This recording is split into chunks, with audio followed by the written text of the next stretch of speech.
Normally, if it's Friday night, it's strictly sports. But for this week only, if it's Saturday night, say yeah, for it is strictly sports. Hello, friends. Anthony Flair here with you for this very special Saturday night edition of Strictly Sports, alongside Girl MF Michael Fletcher, our third man, our third tag team partner, if you will, Michael Bullock, will not be with us this evening, and for a very special reason. As of this hour, he is currently participating in the 24-hour super plunge for the Special Olympics at the Salty Brine State Beach there. And his girlfriend, Mary Ellen, has been posting updates on Facebook.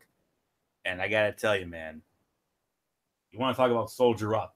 Michael Bullock is doing exactly that. He is soldiering up like I've never seen before. And that's I mean, you're absolutely right, Anthony. Soldiering up, he must be out of his mind right now. It's almost pitch black dark out there now, and the thing is, the weather is actually a lot nicer than it was last year. It is a little cool because I just got back from work myself. It is a little cool out there, so I mean, he's definitely troopering on, and I got nothing bad to say about it. Unbelievable job, man, for a great cause. And yeah, I wish him nothing but the best. Right now, it's about 40. Let me see, I got about 38 degrees here. It's about maybe 35 over at the beach with the water temperature being about in the 30s or the 40s. So yeah, he's in for a pretty long haul. The temperature is supposed to dip down to 31 tonight. So not bad, but still he's got his work cut out. And yeah. I think this is the ninth hour he's gone in because I think they started around 2 o'clock. I think something like that, or 12 o'clock. So I believe it yeah, was so one. he, huh? I believe it was one 1 o'clock. So until noon this is tomorrow. yeah. So he's going about 9 rounds so far. He's done about 9 rounds of this. He's still got a long way to go. Yes, we are hopeful that Mary Ellen will keep us updated. So yes, so we're definitely we're gonna dedicate this show tonight to Michael Bullock, and he'll be back with us Monday night. He should be back with us Monday night for Ridiculously Raw. One more quick backstory before we get started tonight. This time last night we were supposed to have our traditional Strictly Sports telecast, but due to commitments beyond my control, um, first and foremost, special church commitments. We had a very special Friday night service at my church last night. Um, my very good friend Chad Taylor. I mean, I'm telling you, that's another special shout out right there, Chad Taylor. Let me tell you, this guy whenever he comes, I mean, it is very special when he comes. It's such a blessing when he comes, and he gave us another wonderful service last night, another powerful service like he always does, and we I didn't leave until around 11:25 last night. I didn't get in until sometime around like between 11:35 and 11:40, and I'm sure by then it would have been too late to do a show. I'm sure MF had commitments of his own, and also I also wanted to rest up because for the first time ever, I actually put in some working hours on a Saturday. Yes, I certainly did. So not a whole day, but it was more like a half a day, if you will. So I wanted to be fully rested on that, and I also had some other things going on as well. So that's why we had to push back the Strictly Sports from last night to tonight. I called an emergency meeting with myself, Derek, and MF, three of us. I did not include Bullock because I already knew Bullock was going to be out because of the super plunge. So that's the story. That's the story, and that's why we're doing this tonight. And don't get used to it because next Friday night we'll be back at our normal time, unless of course something like this happens again. So we'll find out. But as of now, the next Strictly Sports will be Friday night. We'll be back at our traditional Friday night time slot. So with all that being said, let's get into what's on the docket for tonight. Of course, we're going to keep an eye on the NCAA tournament. We got a game in progress right now, the South Regional Final. the Florida State Seminoles, the number 9 seed, and the number 3 seed Michigan Wolverines. It's the West Regional Final at the Staples Center in Los Angeles. Michigan leads it 42-37 with a little over 9 minutes to go in regulation. And if necessary, we will provide live commentary of this game up until the ending. So we'll keep an eye out for that. And of course, one team has already punched their ticket to the Final Four. And I got to tell you, I cannot remember the last time I can honestly say that a team that made the Final Four deserved it. No team, I think, deserves it more than the team that made it today. And I'm going to get into that when it comes to that. So first things first, we're going to get into the big NFL free agency moves. We'll also get into Jose Altuve signing a major contract extension. We will also preview the upcoming Major League Baseball season. We'll recap the Sweet 16 action from Thursday and last night. And we will also, we're going to be previewing tomorrow's Elite Eight games. Maybe we'll do a small recap of tonight's Elite Eight games. And then we'll wrap it up with the NBA Power Rankings. Hopefully we can make that a rapid fire deal. So that's really all we can say here. So now let's get into the action. The NFL free agency. And free agency, of course, began back in earlier in the month. And I mean, a lot of moves have gone down. I can go as far back as the 7th of this month. The Cincinnati Bengals reaching a deal with defensive tackle Chris Baker. The Houston Texans re-signing punter Shane Lechler. Marquise Goodwin signing a 3-year extension with the 49ers. Sam Shields signing with the Los Angeles Rams after 1 year out. DeMarco Murray cut from the Tennessee Titans. Ryan Fitzpatrick returning to the Tampa Bay Buccaneers on a 1-year deal. The first huge bomb of the free agency period. The Denver Broncos trading Aqib Talib to the Los Angeles Rams. Matt Castle back up. And, of course, the second big bomb, Richard Sherman being released by the Seattle Seahawks.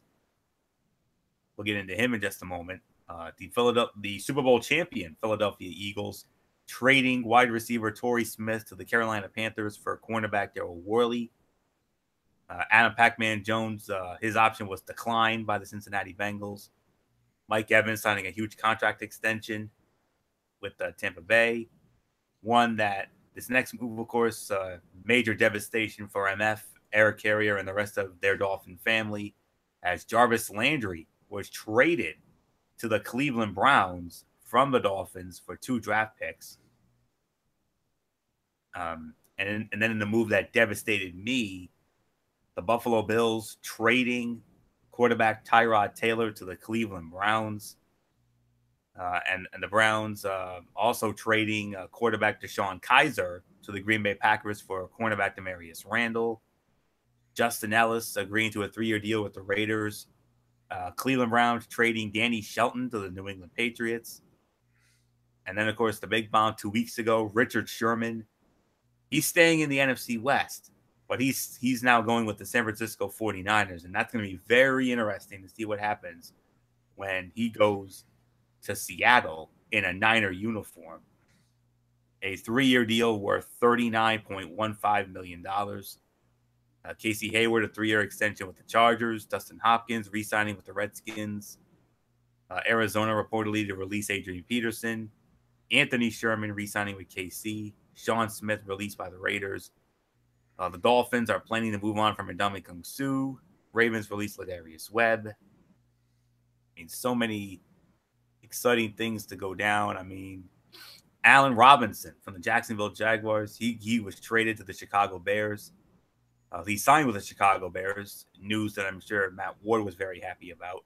3-year, $42 million deal there. Case Keenum, you remember him, the big hero in Minnesota, the Minneapolis Miracle back in January. We'll never forget it.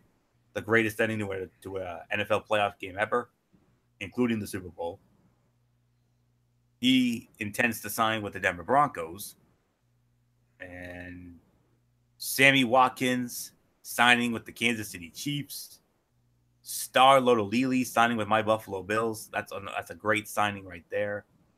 Ravens releasing Danny Woodhead. I mean, Drew Brees coming back to the Saints. Haloti Ngata coming back to the Philadelphia Eagles. Paul Posluszny retiring after 11 years.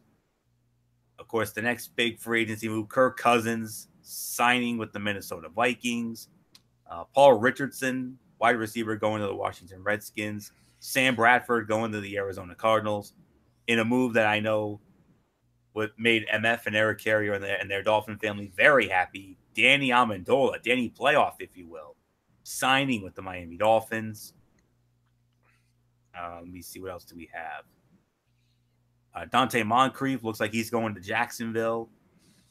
Jimmy Graham going to the Green Bay Packers.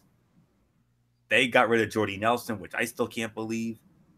Jonathan Stewart expected to sign with the New York Giants. Malcolm Butler going to the Tennessee Titans, as well as Dion Lewis. And Mo Wilkerson going to Green Bay. Teddy Bridgewater looks like he's going to be going to the Jets. And Carlos Hyde going to Cleveland. Jerick McKinnon going to the Niners. Nate Solder leaving the Patriots and going to the Giants. Big deal there. Julius Peppers returning to Carolina. He signs a one-year deal with them. Jeremy Maclin released by the Ravens. Tyrann Mathieu, the Honey Badger, released by Arizona. Trent Murphy signing with the Buffalo Bills, a 3-year deal. Eric Ebron released from the Lions. Joe Thomas retiring after 11 years. Julius Thomason and Ndamukong Suh released by the Dolphins. Rex Burkhead going to New England. Anquan Bolden was with the Buffalo Bills. He was released from the retired list. Tom Savage is going to be Drew Brees' backup in New Orleans. And he'll also back up Mitchell Trubisky. Vikings finalizing a trade to get Trevor Siemian from the Broncos. A.J. McCarron from Alabama signing with Buffalo. Mike Glennon signing with Arizona. Dontari Poe going to Carolina. Austin Seferian-Jenkins going to Jacksonville. Jordy Nelson and Doug Martin going to the Raiders. Michael Crabtree cut. That's a big one. Ed Dickson going to Seattle. Alex Okafor, a 2-year deal with the Saints. And I mean, just so many incredible things going down. And a couple of moves by the New England Patriots that the newest member of our broadcast team, my young friend from my church, Josh Avery, he reported this to me. The New England Patriots signing Adrian Claiborne. Now, you remember Adrian Claiborne last year with the Atlanta Falcons. You remember he recorded 6 sacks in a game against Dallas last year. He signs with the Patriots. They also signed Cordarrelle Patterson. He signs with New England, and he also signed Jeremy Hill. Josh told me he was very pleased with those moves. But Garrett Blunt Force Trauma going to Detroit. The Lions, 1-year deal. Honey Badger going to Houston. Tyrann Mathieu. Let me see here. Danny Woodhead announcing his retirement. And Matt Barkley, you remember from USC, he's going to be signing with Cincinnati. Cordarrelle Patterson, I talked about that. My buddy Josh, he messaged me about that, and we got into that a little bit when I saw him recently. Just so many exciting moves in the world of free agency. Jason Pierre-Paul traded to Tampa Bay. Frank Gore signing with the Miami Dolphins. I'm very curious to hear what MF has to say about that. And, of course, those other big moves they made. Mike Wallace signing with the Super Bowl champion Philadelphia Eagles. Terrell Pryor going to the Jets. Allen Hurns going to the Dallas Cowboys. And that's pretty much it. I mean, the notable free agent signings and deals as of the last few weeks. I mean, I'm devastated about Tyrod Taylor because I thought he was doing some big things in Buffalo. And of course, we had that magical season last year, finally ending the drought of the playoffs. I mean, finally making it, even though their performance in that wildcard game was left to be desired, but we'll see what happens. AJ McCarron, of course, you remember he was in Alabama. He's now with them. I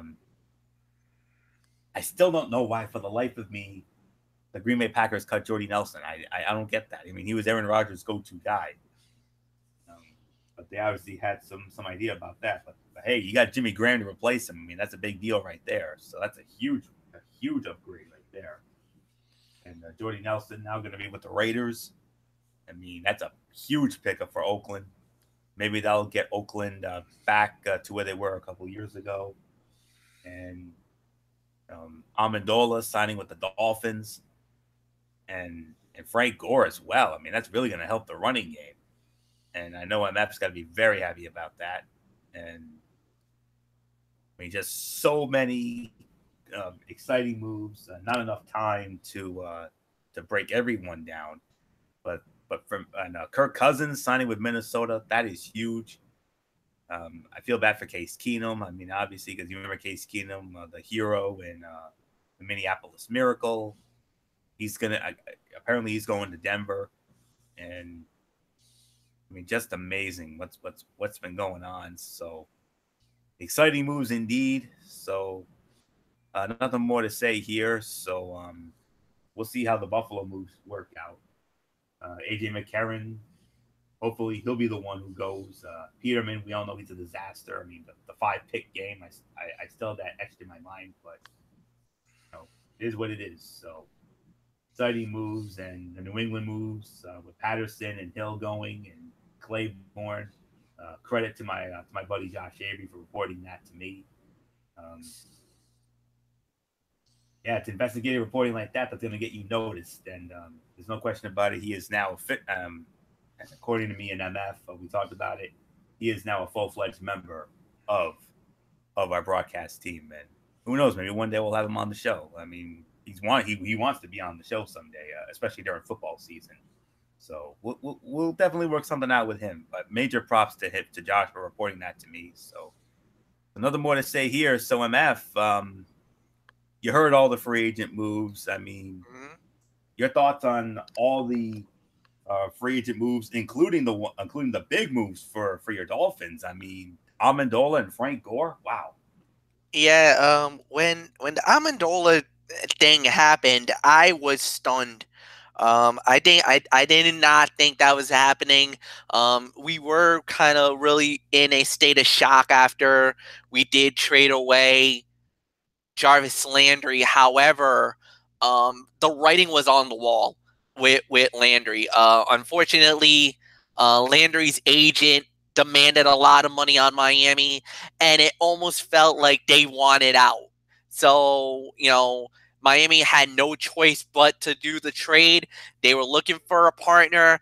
Honestly, when I heard it was Cleveland, I'm like, all right, hopefully we got one of their number one picks. Hopefully we got one of their top picks in the draft. When I heard it was a 4 and a 7, I was really disgusted with the Dolphins at that point. Then they actually got rid of Lawrence Timmons. They got rid of they also got rid of Adama Sue, which was a lot of money saving more than anything else. So it was all right for what it was worth. But then they turned around and they made all these big moves. The Danny Amendola, the Frank Gore. They also got Albert Wilson from Kansas City. So at least offensively, we're going to be a lot more better. The Brock Osweiler deal, I'm not really sure if that was a real good deal, because now you're looking at possibly 4 quarterbacks on the team. We did actually keep David Fells as well, and I believe Matt Moore is also still a part of the team as well. So now you're working with 4 quarterbacks coming in, and of course we got Ryan Tannehill. Plus, there's rumors that maybe Miami's looking at another quarterback for the upcoming NFL draft, and actually one name that's getting floated around in Davie, Florida, where that's Miami Dolphins' home base, is actually Baker Mayfield, the quarterback from Oklahoma. So, I mean, his name's getting thrown around, and actually he added more fuel to the fire by putting something on his Twitter with the Miami Dolphin Twitter handle, with them with their page and him and looking with the Dolphins. So, I mean, I don't know. I mean, could we be getting Baker Mayfield on top of that? I mean, if that's true, that's 5 quarterbacks. Something's got to give at that point. That means somebody's got I hate to say it, but somebody's got to go at that point. So we'll wait and see what happened with Miami. I love what some of these moves. The Raiders are back. They are strong. They're going to look very good with the team that they got. John Gruden, I mean, what a move that he's done. Green Bay looks incredible. Yes, I'm gonna say the Jordy Nelson deal was a horrible deal because of the fact that you lost your star wide receiver. However, Nelson's has been injury prone, and maybe that's the reason why they got rid of him as well. Because of the fact that you just don't know if you can really keep this team together or if this team will be able to continue on. Because Jordy Nelson has had arm issues, leg issues, concussion issues. So there's been a history of injuries. And Anthony, you should know this better than anybody else. Jordy Nelson killed your fantasy on more than one occasion in a season. So, I mean, we'll wait and see what happens there. And then as far as the next thing goes, we'll wait and see what happens. A lot of good moves. Tampa made a good move. So, I mean, like I said, we'll wait and see. But so far, very good to say the very least. So, nothing more to say. Anthony, let's move on. And we move on to Major League Baseball, and of course, the development right now, Michigan with a 10-point lead on Florida State, 54-44, 2:15 to go. We'll see what happens with that. Looking good for Michigan right now. So we'll, as soon as we get the official word, we'll pass it along. So let's move on to Major League Baseball, and man, what a great few months it has been for the last, I want to say 4 to 5 months have probably been the best 4 to 5 month stretch for Jose Altuve. The 2007. I mean, look what's going on. I mean, he was part of the Houston Astros, 101 wins, the second best record in the American League, third best overall. Had a postseason for the ages. And then the Houston Astros did something we never thought they would ever do in our lifetime. They went on to win the World Series. So the World Series ring, an AL MVP award this past season. And now, as in the immortal words of Deion Sanders, pay the man. Oh, yeah, he got paid all right. Astros superstar second baseman Jose Altuve agreed to a 5-year extension worth $151 million on top of the 2 years remaining on his current deal. The deal, the richest in club history, runs through 2024 and locks up one of the most popular players in club history through his age 34 season. Altuve signed a 4-year, $12.5 million deal in 2013 that included a $6 million option for 2018 and $6.5 million for 2019. The previous largest contract in Astros history was Carlos Lee, who signed a 6-year, $100 million deal in 2006. Had his finest season last year, hitting an MLB best 346 with 24 home runs, had 32 stolen bases in 153 games en route to his first MVP award.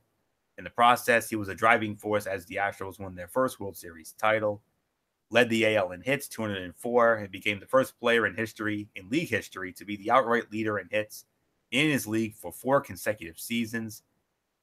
I mean, so much more. I could go on and on, but that's the deal.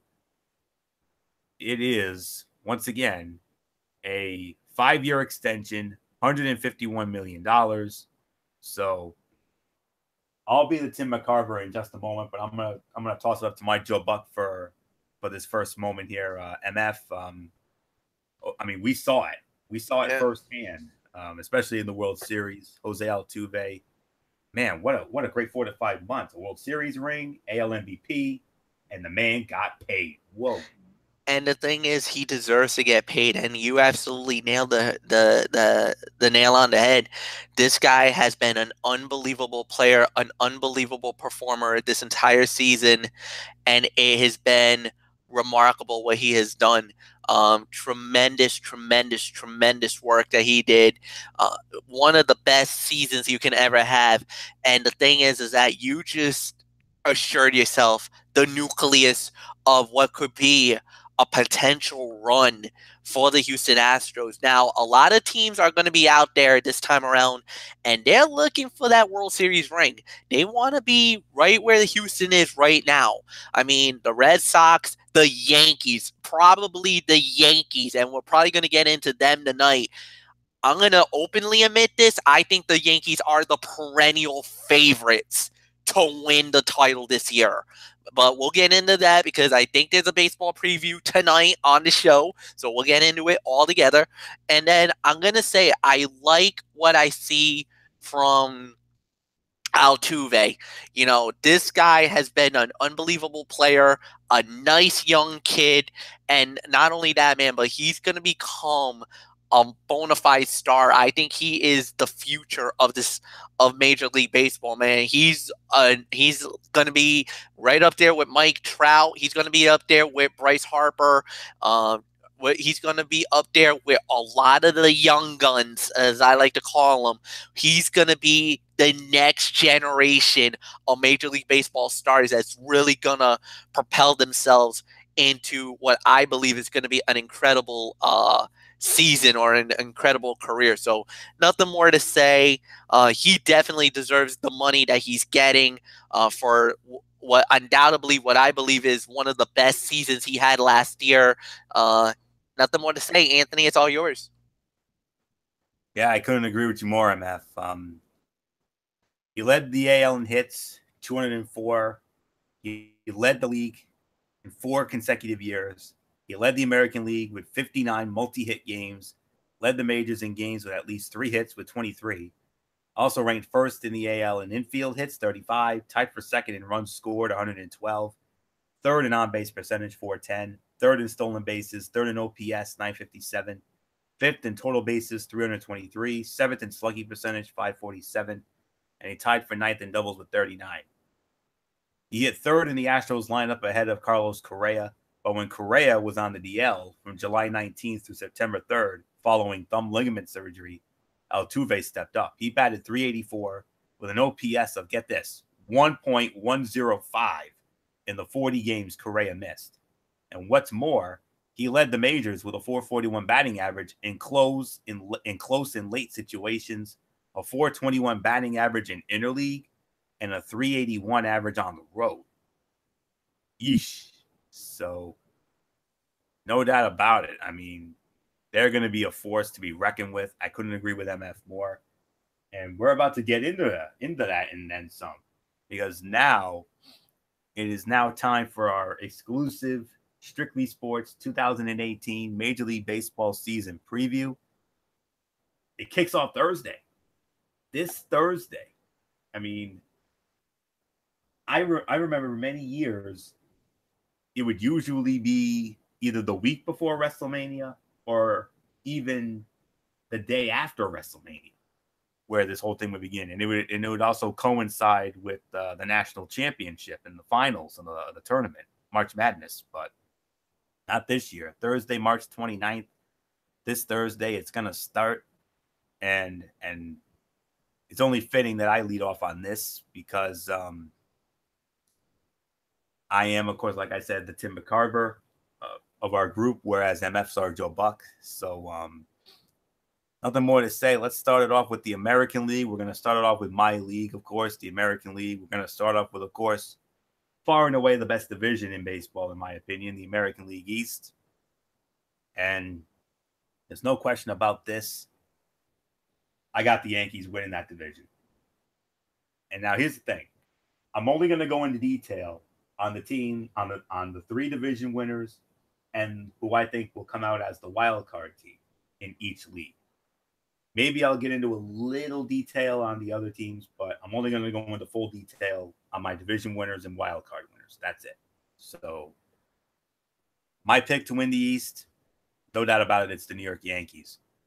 If it feels like the Yankees did better than a 91-71 record and a second place finish in the AL East last year, that's probably because they enjoyed a 46-30 second half and made it all the way to Game 7 of the ALCS before losing to Houston. The gang's mostly all back for 2018, plus one major addition, Giancarlo Stanton, with him alongside Aaron Judge, Gary Sanchez, Greg Bird, and others. A Yankee lineup that led MLB with 241 home runs last year is now even more powerful.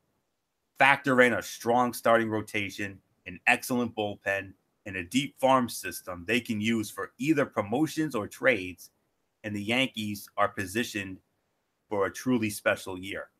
I've got them winning the American League East, and I'll even go as far as to say I see this team winning at least 100 games this year. I think they'll go 162 this year.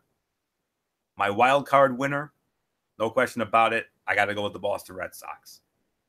The Red Sox seemed to crawl to 93 wins and a second straight AL East title last year. Their American League low 168 home runs was a problem. They also missed David Price, who was limited to 16 appearances by an elbow injury. Well, now Boston has 45 homer slugger JD Martinez. His power fits well next to the diverse talents of Mookie Betts, Xander Bogaerts, Andrew Benintendi, Rafael Devers, and others. The Red Sox also have a healthy David Price to pair with staff ace Chris Sale, with Craig Kimbrell set to once again shut opponents down in the 9th inning. No crawling should be necessary in 2018. I've got the Boston Red Sox as my AL wildcard team. 96-66, I think, will be their record this year.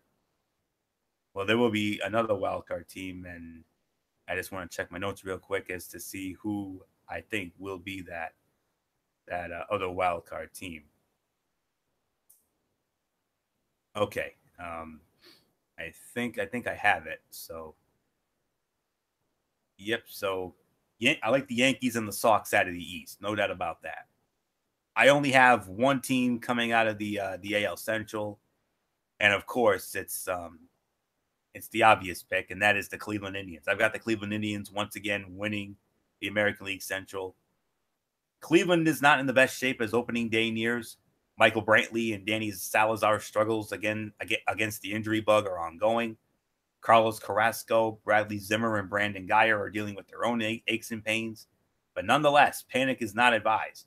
Corey Kluber and Carrasco, whose foot injury doesn't seem serious, still lead a rotation that set a record for strikeouts in 2017. Andrew Miller and Cody Allen still anchor an excellent bullpen. Francisco Lindor and Jose Ramirez still hold down Cleveland's lineup, which also features a healthy Jason Kipnis and Yonder Alonso as a solid stand-in for Carlos Santana. It's all enough to conclude, yeah, the Indians will be fine. So much so, I got them finishing with the second best record in the American League at 97-65. Nobody else is coming out of that division. And now we move on to the AL West. Gee, who do I have winning that division? Oh, yeah, only the team that I said was going to win it all last year, the Houston Astros. On paper, the 2018 Astros look even better than the team that won 101 games in the World Series in 2017. An offense that was historically great is still mostly intact. A pitching staff that was good to begin with will now enjoy a full year of Justin Verlander and the addition of Garrett Cole. And yet their status as reigning champs is deserving of some concern. The dreaded World Series hangover has proven capable of sabotaging even supposed super teams such as last year's Chicago Cubs. After playing in 18 high-pressure games last October, the Astros could have a similarly difficult time getting going before they ultimately get on track. I got them going 91 and 71, but I wouldn't be surprised if they do better than that. My second AL wildcard team is coming out of this, and I think this is going to be a surprise to some, but I'm very high on this team to make it back to the postseason for the first time in quite a few years. I got to go with the Los Angeles Angels of Anaheim. There are good reasons to believe the Angels can improve in 2018. Having Mike Trout healthy for the whole year is the biggest. After that, you've got a full year of Justin Upton and the additions of Zach Cozart and Ian Kinsler to an infield that already has Andrelton Simmons. The big unknown is the club's mound staff, specifically in regard to one-time ace Garrett Richards and Japanese wonderkind Shohei Ohtani, who will also make occasional cameos in the batter's box. The bright side, either way, though, is that the Angels have plenty of pitching depth. Somehow, some way, their arms will do enough to complement their bats and gloves. I got them going 88 and 74. So, to sum it all up for the American League, Yankees, Red Sox in the East. I got the Yankees winning it. Red Sox as one of my two wild cards. I got Toronto finishing third, 85 and 77. I got Baltimore going 500 at 81 and 81. And I got Tampa Bay finishing in the basement with a dreadful 65 and 97 record.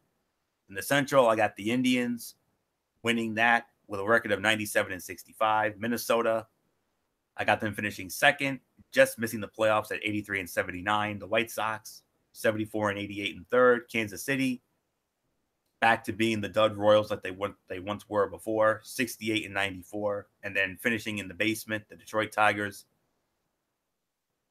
I would not be surprised if this team loses 100 or more games. I got them going 60 and 102. Houston in the West, 91 and 71. Angels, second wild card, 88 and 74. Seattle in third, just over 500 at 82 and 80. Oakland, I got them going just under 500 at 80 and 82.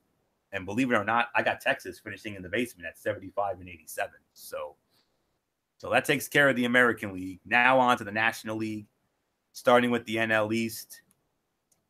Sorry, MF. I don't have Atlanta winning that division. I once again have to go with the Washington Nationals. I mean, it's not just PECOTA that's down on the 2018 Nationals. Fangraphs is too, and the red flags do become clear upon close inspection. Daniel Murphy and Adam Eaton have question marks looming over their knees. Quite a few other guys come with injury and or age questions. Even still, the projections exaggerate. Led by Bryce Harper and Max Scherzer, the Nats lineup and rotation are as stacked as any in the league. And the bullpen problems they experienced for the bulk of 2017 should remain in the past. The guys who solved those, Sean Doolittle, Ryan Madson, and Brandon Kinsler, later in the year are all back for 2018. I got the Nats winning the NL East again. I got their record as 95 and 67. And I just want to check my notes here, my records. I got them definitely winning. They're definitely winning that division. No question about that. Upon looking at the records. Okay, I think I have my projections here. So as far as who I have as my wild card teams, I got my first one, and I know Jason Hixenball is going to be very happy with this one because I have his New York Mets finishing as one of the two National League wildcard teams. It's possible to look at the Mets and see a super team, an offense that led the National League with 224 home runs a year ago, brought back Jay Bruce, added Todd Frazier, and should welcome back Michael Conforto soon. On the mound, beware a pitching staff headed by a healthy Noah Syndergaard. But while better things should be in store for the Mets this year, some issues do persist. Those include a one-dimensional offense and a rotation that does not have clear answers after Syndergaard and Jacob deGrom. Matt Harvey, Steven Matz, and Zach Wheeler were prodigies once, but now they should be trusted about as far as they can be thrown. I got the Mets finishing as one of my two wildcard teams with a record of 86 and 76. Rounding out the NL East, I got the Philadelphia Phillies finishing third with a 500 record of 81 and 81. As far as Atlanta goes, MF, I think it's going to be another down year for your Bravos, I'm sorry to say. I got them finishing fourth at 78 and 84. And rounding out the division, a dud Miami Marlin team that I think is going to have maybe the worst record in baseball. I think they're the worst team in baseball, period. Evidence, I have their final record at 57 and 105. That's how bad I think the Marlins are going to be this year. So that takes care of the East. On to the Central. Chicago Cubs. Chicago Cubs will once again win the Central. The 2017 Cubs followed a 43 and 45 first half with a 49 and 25 second half, largely on the strength of an offense that averaged 5.7 runs a game, led by Chris Bryant, Anthony Rizzo, and Wilson Contreras. That offense is still intact. Chicago's hitters can also catch the ball quite well, which will be of use to a loaded pitching staff. Jose Quintana is in for a full year alongside John Lester and Kyle Hendricks and Yu Darvish, and Tyler Chatwood are upgrades in the shoes of Jake Arrieta and John Lackey, throwing a bullpen that looks plenty deep, and the Cubs seem ready to be a well-rounded juggernaut once again. Matter of fact, my notes are correct. Yes, I actually have the Chicago Cubs finishing with the best record in the National League at 97 and 65. And then from there, I don't believe I have anybody else coming out of the West. And yep, that is correct. So the Cubs will represent the Central in the postseason. I've got the St. Louis Cardinals and the Milwaukee Brewers finishing tied for second. I see both teams finishing at 84 and 78. Pittsburgh will finish at 74 and 88.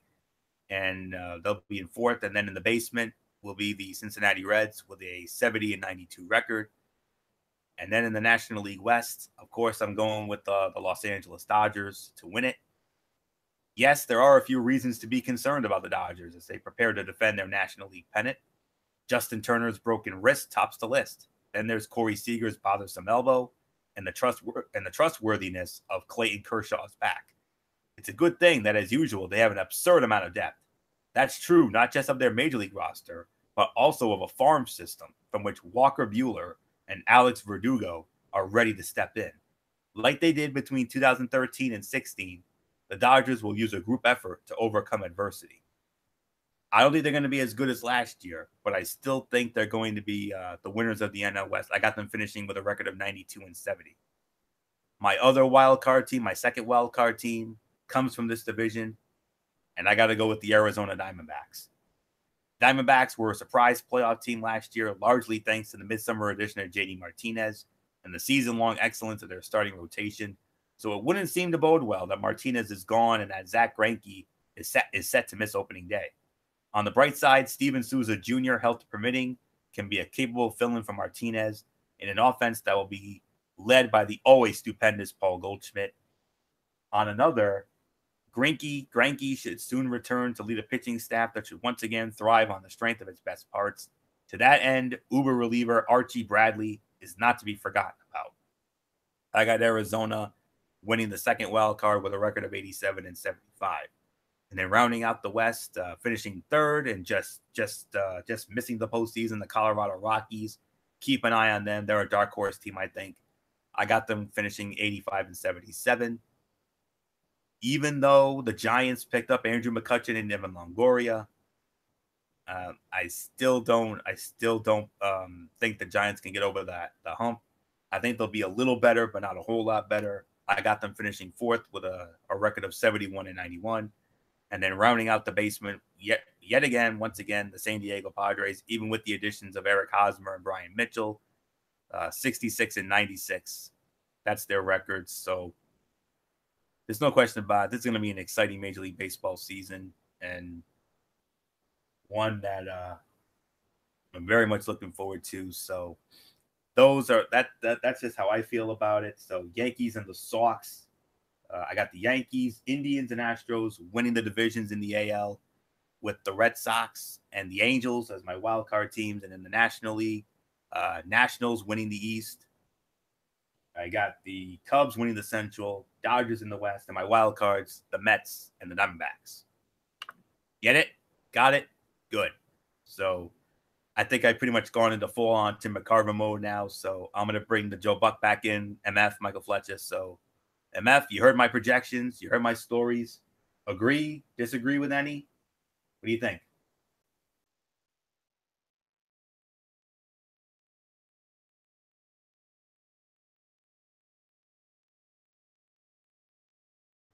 I don't know where MF is, but Sorry about that. I forgot to unmute my mic.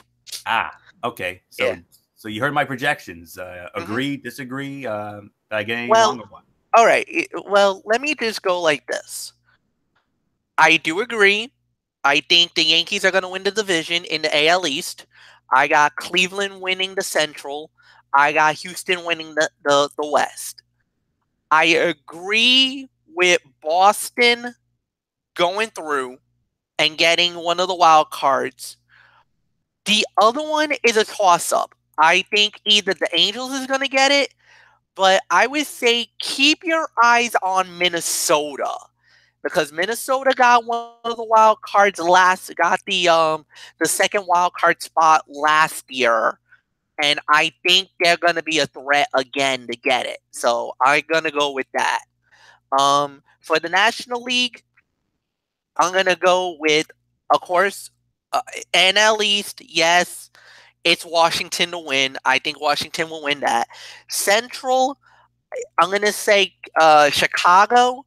And the West, I'm going to go with the Dodgers. In the wild card, I got Arizona. And the other team I wanna say is I wanna say this, and I'm gonna openly admit this. Keep your eyes on the Milwaukee Brewers. I think Milwaukee is actually going to steal the second spot and get into the 1 game playoff. Don't get me wrong, Colorado got it last year and they deserved it.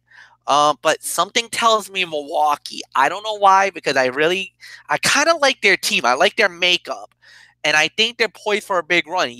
Right towards the end, they were right there. They were 1 game out, and they lost a crucial game right towards the end, and it cost them the shot at the wild card. I think they got a great chance of getting in it this time around. So, NL, I got in the NL East, I got the Nationals, the Cubs, the Dodgers, Arizona, and the Brew Crew. And in the AL, I got the Yankees winning the division, Cleveland winning the division, Houston winning the division, Boston has one wild card, and I'm going to say it's a toss up between the Twinkies or the Minnesota Twins and the Los Angeles Angels of Anaheim. I think that's going to be a neck and neck race that could come down to the wire. That could come down to the final day of the season, actually, for the second wild card spot. Absolutely. I couldn't agree more. So, all right. So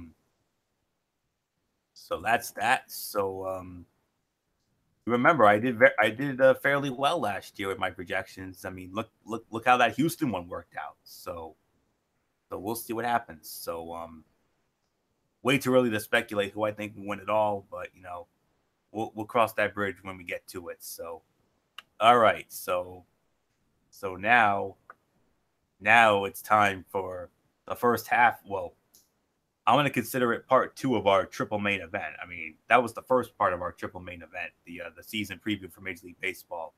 Now we're getting into the second part of our triple main event, our continuing coverage of March Madness, the NCAA tournament. And we've got 2 tickets that have been punched to the Final Four. We'll get into that in just a minute. But let's run it down with the the scores here. Sweet 16, which started on. It was on. Let me see. It was on Thursday. It was Thursday night where it started, and let's take a look at the at how it all went down. Bear with me for a moment here as I pull everything up. Yeah, that's not where I wanted it. Okay. Thursday night started. Of course, it was the South and the West regions that went down. And these were the scores as follows. The number 11 Loyola Chicago Ramblers over the number 7 Nevada Wolfpack, 69-68. The number 3 Michigan Wolverines with an easy 99-72 beatdown of Texas A&M, the number 7 seed. One of the two games of the night. The number 9 seed Kansas State upsetting number 5 seed Kentucky, 61-58. And then Florida State, number 9 seed, upsetting last year's national runners-up, the Gonzaga Bulldogs, number 4 seed, 75-60. So those were the games that went down on Thursday. Of course, the games that MF and I will go more into detail on are our respective games. We started off with the first half of last night's action in Omaha. MF had it. The number 1 seed in the Midwest, the Kansas Jayhawks, surviving the number 5 seed Clemson Tigers, 80-76. And then the first game on my end in Boston, the number 1 seed in the East, the Villanova Wildcats, with a 90-78 win over number 5 seed West Virginia. And then in the second game for MF in Boston, it was an all ACC matchup, much to his delight. 2 coaching legends, Jim Boeheim and Coach K, Mike Krzyzewski. And it was Coach K who got the Duke as his Duke Blue Devils, the number 2 seed, defeating number 11 seed Syracuse Orange, 69-65. And in my second game of the night, the number 3 seed Texas Tech Red Raiders over the Purdue Boilermakers, the number 2 seed, 78-65. So looking at the Clemson and Kansas game over on MF's end, it was an 80-76 win. Clemson wasting a great effort from Gabe DeVoe, who scored 31 points with 9 rebounds. He also had 3 assists in the game as well. And Kansas, led by Malik Newman, had 17 to go with 7 rebounds. Udoka Azubuike, 14 points and 11 rebounds for him. LeGerald Vick, 13 points and 8 rebounds. And Devontae Graham, 16 and 5 rebounds. A great all-around effort by Kansas. Great game indeed. And so that was the first game on MF's end, Clemson and Kansas. And then in my first game, we had Villanova defeating West Virginia 90-78, led by the efforts of Jalen Brunson, who scored 27 to lead the way for Villanova. Omari Spellman with 18 and 8 rebounds. Mikal Bridges, 16 with 6 rebounds. Dante DiVincenzo, 7 and 6 rebounds. And for West Virginia, they were led by Daxter Miles Jr., who had 16. Sagawa Kanate, 12 points, 9 rebounds for him.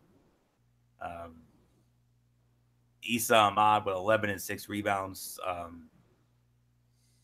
Villanova shooting 50% from the field, including 54.2% from 3 and 85% from the line, to only about 39% for West Virginia, 25% from 3 and 74% from the line. That's not going to get it done.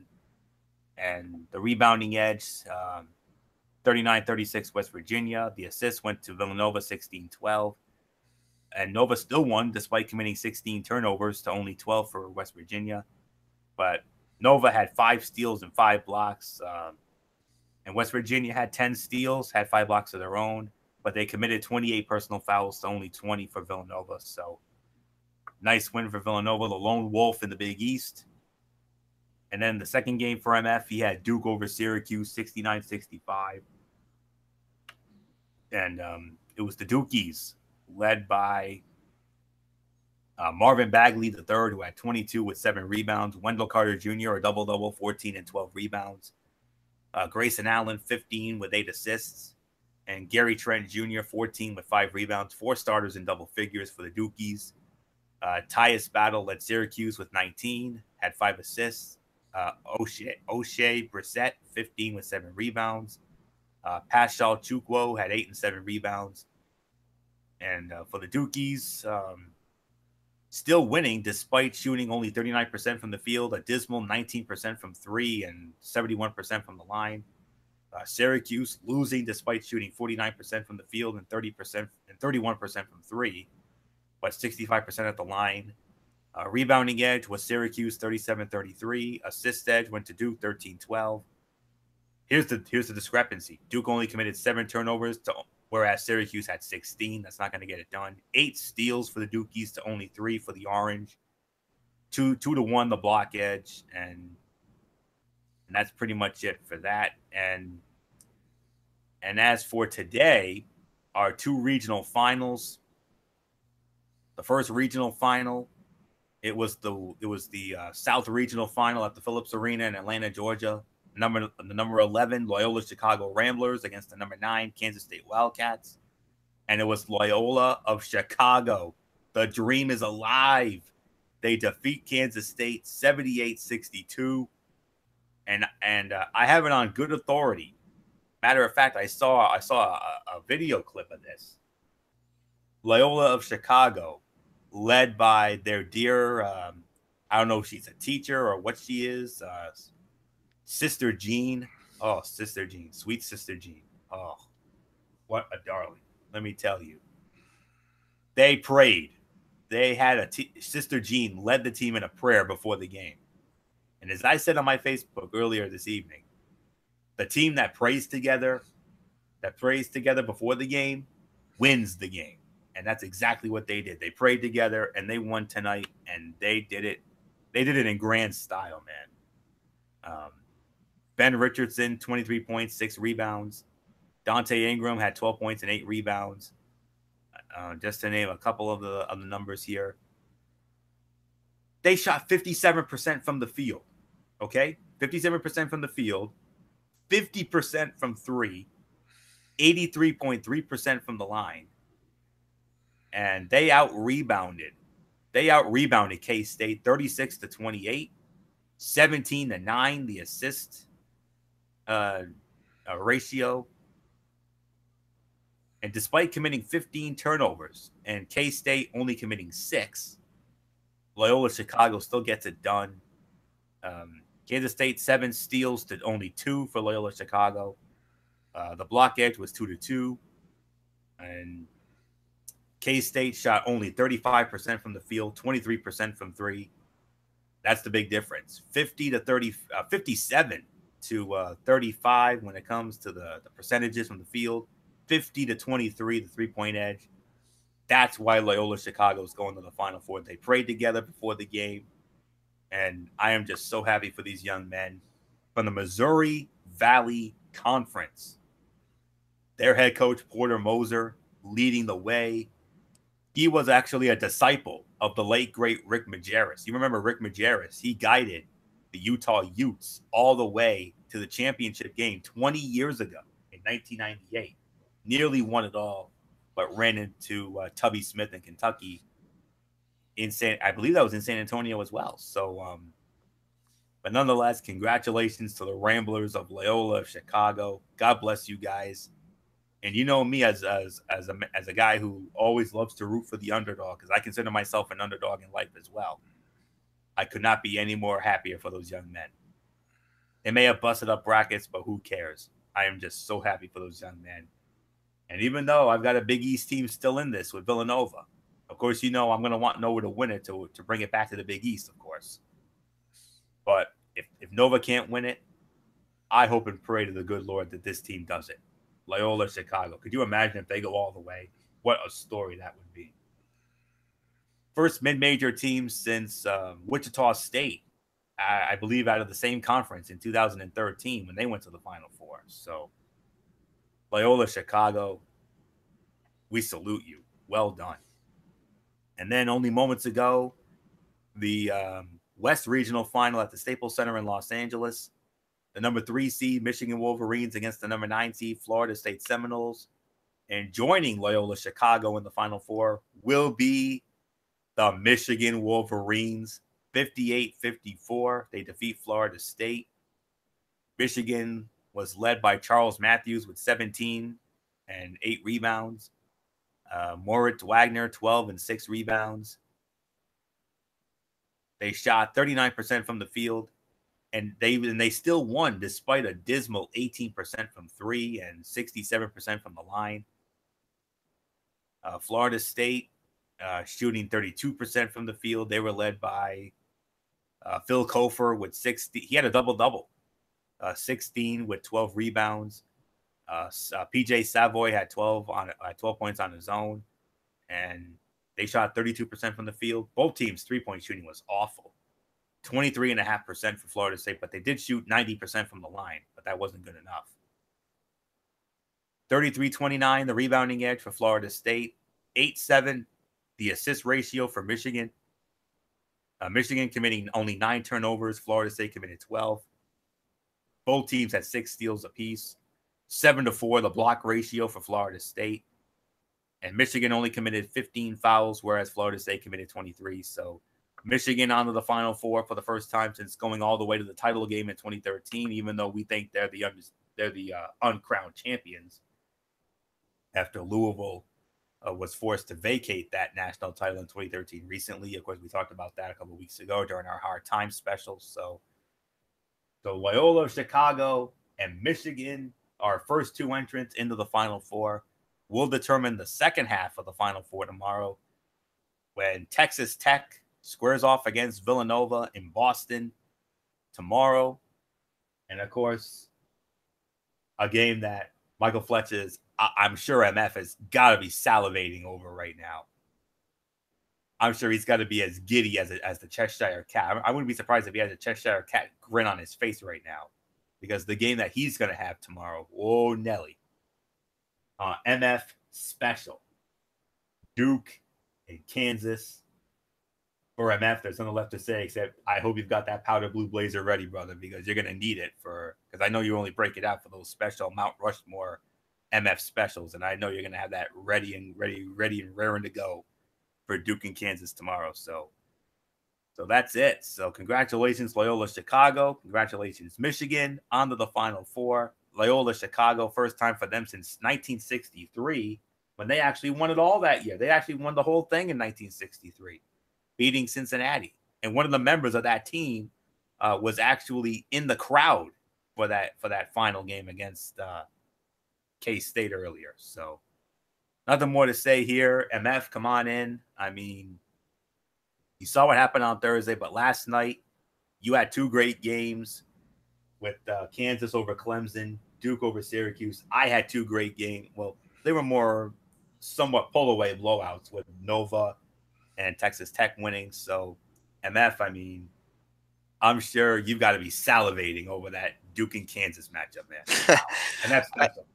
I mean, you know, when the bracket originally came out, you know, I was really excited with that South bracket. I mean, or I should say with the Midwest bracket. I was really excited with the Midwest bracket.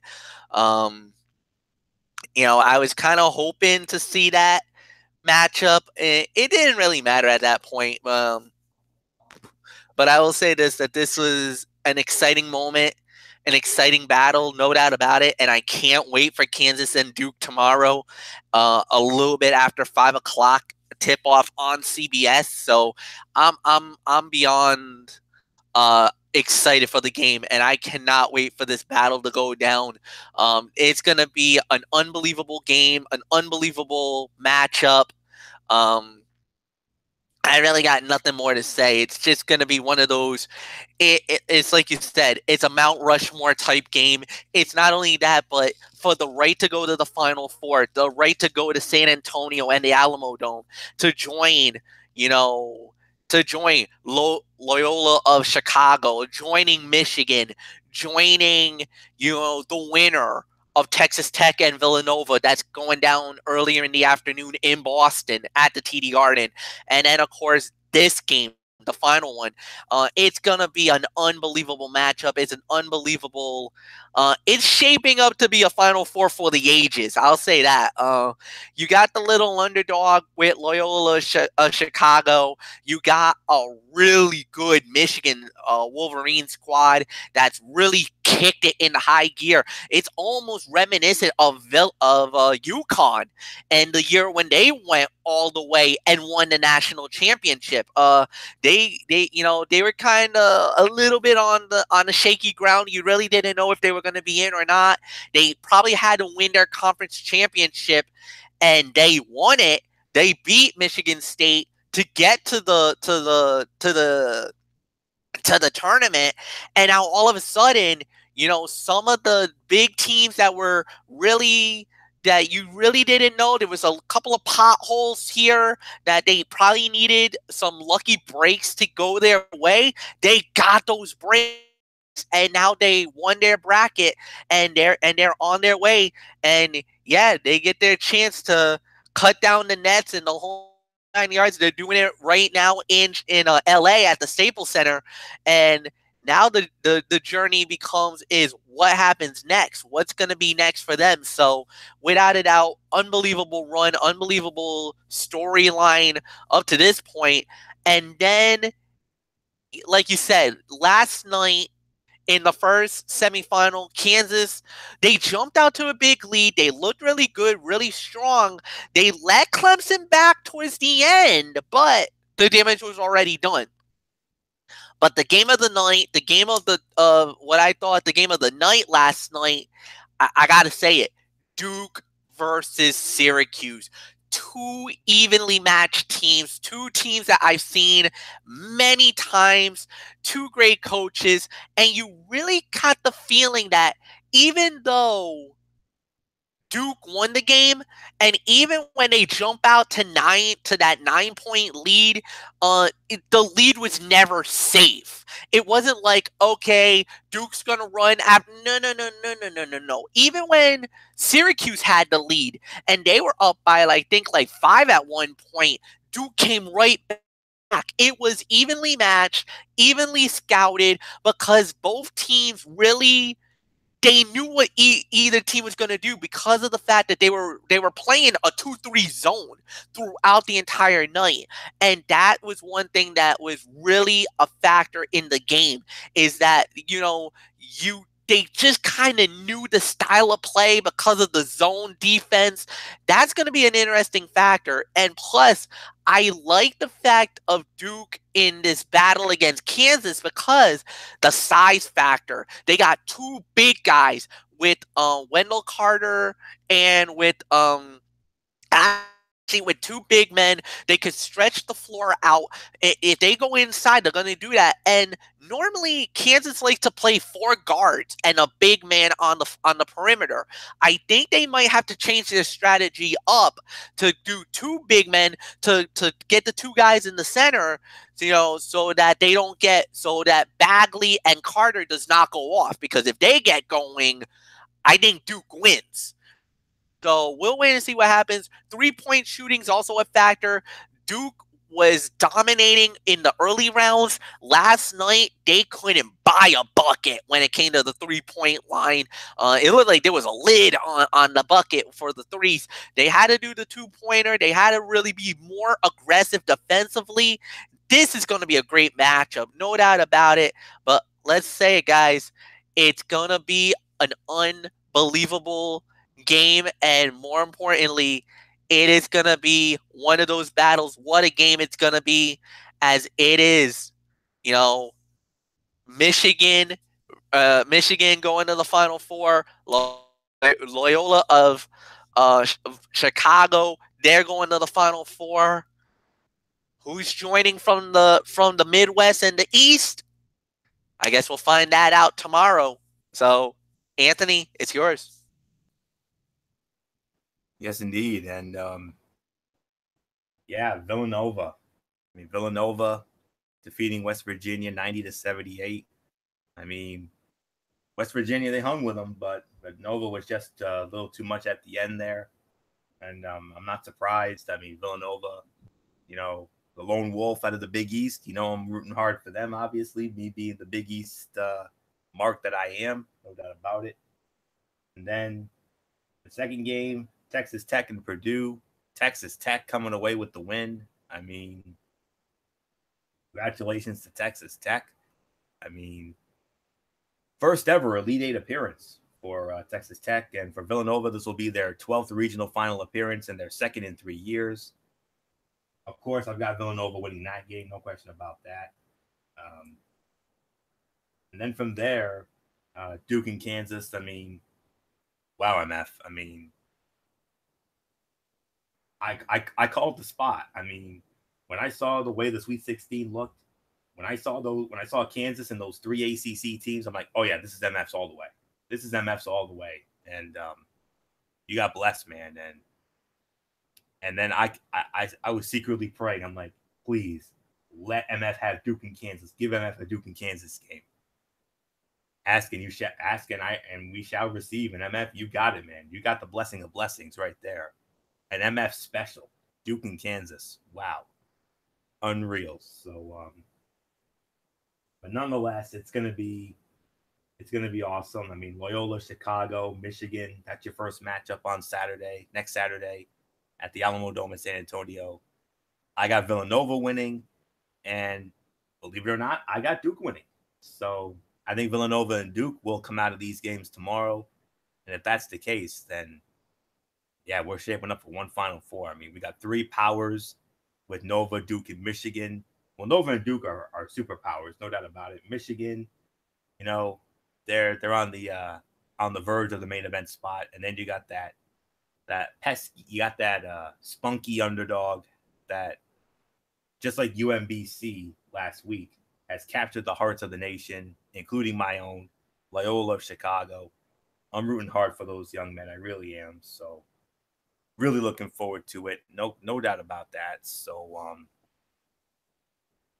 let the games begin. Let the games begin, man. So we'll find out what happens tomorrow. So gonna be some great action. It will be a little after 2 on the mothership, and then TBS for the first time ever will have the Final Four. So after all those years on CBS, so it's gonna be great. So enjoy it all. Enjoy it all, my friends, no doubt. So with all that being said, now it is time for the final part of our show tonight, and the third part of our triple main event. It is, of course, the NBA Power Rankings, and I'll tell you right now, I'm just about finished with mine. I have a few more to go. I've got 1 to 6 already down pat, no question about it.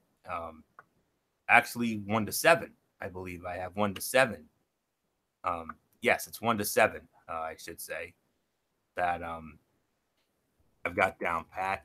I'm just working on who should be numbers 8 through 10 at the moment. So just looking at it now, actually, I think I may need to make another indemnit. So all right. So yeah. I think I'm happy with what I have. So all right. So compared to last week's rankings, I do have an honorable mention that I want to show some love to. And that honorable mention is the Charlotte Hornets. I mean, winning 3 in a row, 5-5 in their last 10, but they're under 500, so they have to work on that. So but they're hanging in there, though. I gotta give them all the credit in the world. So no doubt about it. So yeah. So I think I pretty much got that down pat. My top two, absolute no brainers. The others were a chore, but after careful consideration, with our criteria of last 10 and all that. So yeah, I think I've pretty much got just about everything I need here. So yes, indeed. So I'm just trying to figure out who should be numbers 9 and 10. I got 1 to 8. I just need 9 to 10, and then we'll get started with this bad boy. So yeah. So all right. Actually, I need one more. Actually, so who should get that dubious last spot? Who should get that number 10? spot. And then I'll take it for a spin and start the rankings. And I'm sure we're gonna have some disagreements. I mean, we always do. I think it's a good thing. I mean, there are those times where I love it when we agree, but there will be those other times where we're gonna have to, call each other out at times. So I do have one dud, unfortunately, and that dud is the New Orleans Pelicans. I mean, they were a big hit in our last rankings. Pains me to do it, but it is what it is. I mean, they were so hot when we did our last rankings a couple weeks ago, and I could actually make an argument for the Minnesota Timberwolves to actually be, well, at least on my end, is they're my dud of the week, or I should say. And another team I'll even make an argument for dud of the week is the Washington Wizards. Absolutely. I couldn't agree with that more. Matter of fact, in the last rankings, I had Washington at number 10. I didn't even have Minnesota in my rankings last time. So, and one other honorable mention: the Milwaukee Bucks, 5-5.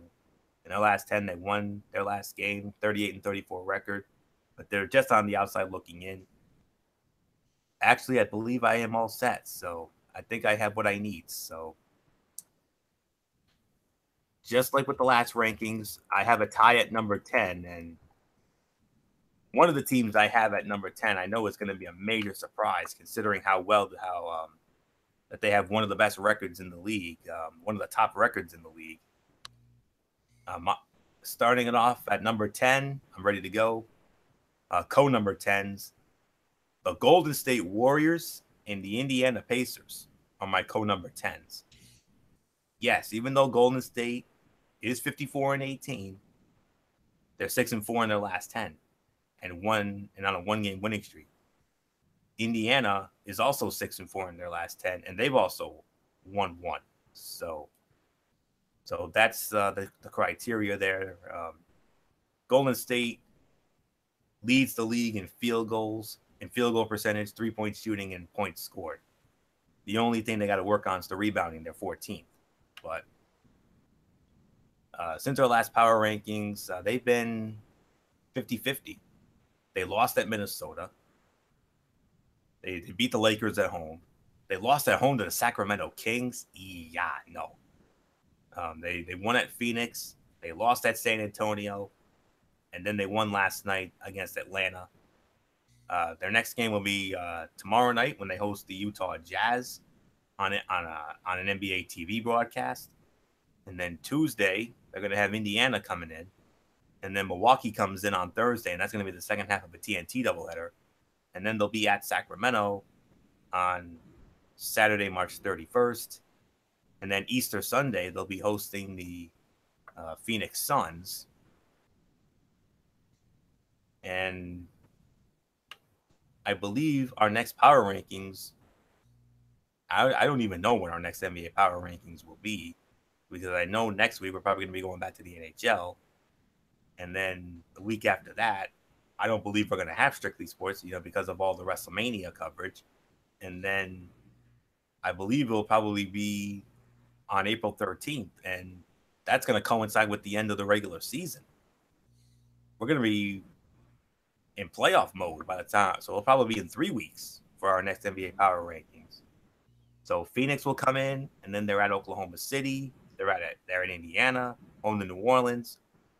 That will be their home finale, April 7th. And then on WrestleMania Sunday, they're going to be at Phoenix. And then they'll end the year April 10th on a Tuesday against the Utah Jazz in Utah. So the Golden State Warriors, your reigning and defending NBA world champions, I think they have what it takes to make another run. But there's another team in that conference that I think is better. And I got them very high up. They're in my top 3, I'll be honest with you. So you'll know who that is when we get there. And my other number 10 is the Indiana Pacers. Like I said, 6-4 in the last 10, winners of 1 in a row, 42-31 record. They're 1.5 games behind Cleveland in the Central. 6th in field goal percentage, 7th in 3-point shooting, 14th in points scored, 22nd in rebounding. They got to work that. And let's see who Indiana will have coming up. Since our last power rankings, they had a nice win in Boston, also a nice win in Philadelphia. Home loss to Toronto, road loss at Washington, home win over the Lakers, road loss at New Orleans, home win over the Clippers last night. Miami coming in tomorrow, at Golden State on Tuesday, at Sacramento on Thursday. Easter Sunday, they'll be at the Clippers. And then Tuesday, April 3rd, they'll be at Denver. And then they host Golden State on the 5th, at Toronto, April 6th. And then they close the year with a home-and-home against the Charlotte Hornets in Charlotte on WrestleMania Sunday. And then at home against Charlotte to end the season on April 10th. So there's nothing more to say on this. Co-number 10s. And my only tie, by the way, every other spot after this will be standalones. Golden State Warriors, Indiana Pacers, MF, your number 10. I'm actually gonna go with you on this one. I was initially gonna say Indiana. That was definitely the team that I was gonna go with.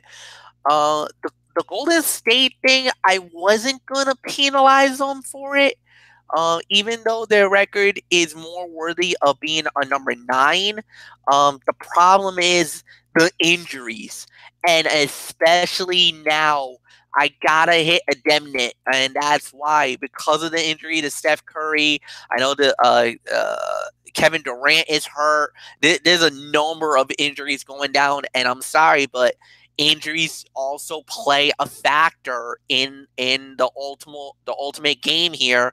So it went from because initially I was gonna have them at number 9, but they dropped to 10 in a tie situation. You're absolutely right, Anthony. No arguments with me here. So I'm just gonna jump into number 9, and well, you did it to. I'm gonna say this. You did this to the Golden State Warriors, where they were the number 2 team in the West, and you punished them for it. I got to do it. The number 2 team in the East, the Boston Celtics, drops to number 9. I have to do it. I think this is the right decision in my mind. The 6-4, winners of 2 in a row. But the injury bug has plagued the Celtics, and they just lost their star player, Kyrie Irving, and they lost him for up to 3 weeks, 3 to 6 weeks. That means he will most likely be sitting out at least the first round of the playoffs, and that's a devastating loss for the Boston Celtics. Especially right now with the way that the bracket is holding, they're either going to be playing either Miami or Milwaukee in round 1. There's a chance they might even fall, and they might have to deal with the Washington Wizards in round 1. You don't know the way the brackets set it up. So my number 9 is the Boston Celtics. Anthony, it's yours. Yep, you got it, MF. Boston Celtics number 9 as well. That's exactly how I have it on my end as well. 6-4 in the last 10, winners of 2 in a row, 49-23 record, 4.5 games behind Toronto, not just in the Atlantic Division, but also for that number 1 spot in the East as well. They are 4th in 3-point shooting. They are 8th in rebounding, but they're 18th in points scored, and they're 22nd in field goal percentage. And that Irving injury, yeah, that's a big one right there. So let's see. Since our last rankings, I mean, they've been very shaky. They've been 50-50. Close, tough luck, home losses to Indiana and Washington. A rebound road win in Orlando. They got beat down by the New Orleans Pelicans last Sunday in New Orleans. Barely got by Oklahoma City on Tuesday in a game that I heard was a 5-star classic. And then they came from behind to defeat the Portland Trailblazers last night in Portland. They're at Sacramento tomorrow. They're in the midst of a 4-game road trip, and so far so good, 1-for-1 with that big win in Portland last night. 3 more. They'll be at Sacramento tomorrow, at Phoenix on Monday, and then at Utah on Wednesday. before they're back home for a rare Saturday night game. It's not often we get Saturday night games at home for the Celtics, but they got a big one next Saturday night. The Toronto Raptors are coming to town. Whoa, that's a big one. Big one. And then April the 3rd, they'll be back on the road when they go to Milwaukee against the Bucks. And then they will be in Toronto on Wednesday night, April the 4th, as part of an ESPN Wednesday night doubleheader. Easy game against the Chicago Bulls at home on April 6th. WrestleMania Sunday, they'll be in action when they host the Atlanta Hawks. And then they'll be at Washington on Tuesday the 10th. And then they'll end the regular season at home on Wednesday, April 11th, when they host the Brooklyn Nets. So that's it for that. So, MF, you nailed everything. So the Boston Celtics coming in at my number 9. Moving on now to number 8. And this is where I have the Oklahoma City Thunder coming in at number 8. 7-3 in their last 10 games, winner of 1 in a row, 44-30, a game behind the Portland Trail Blazers in the Northwest Division. 5th in rebounding. That's very good. 12th in points scored. That's not bad, but they got to work on field goal percentage. They're 19th, and 3-point shooting. They're one of the worst 3-point shooting teams in the league at 25th. So they really got to work on that. Since our last power rankings, though, they had a 5-game winning streak at one point.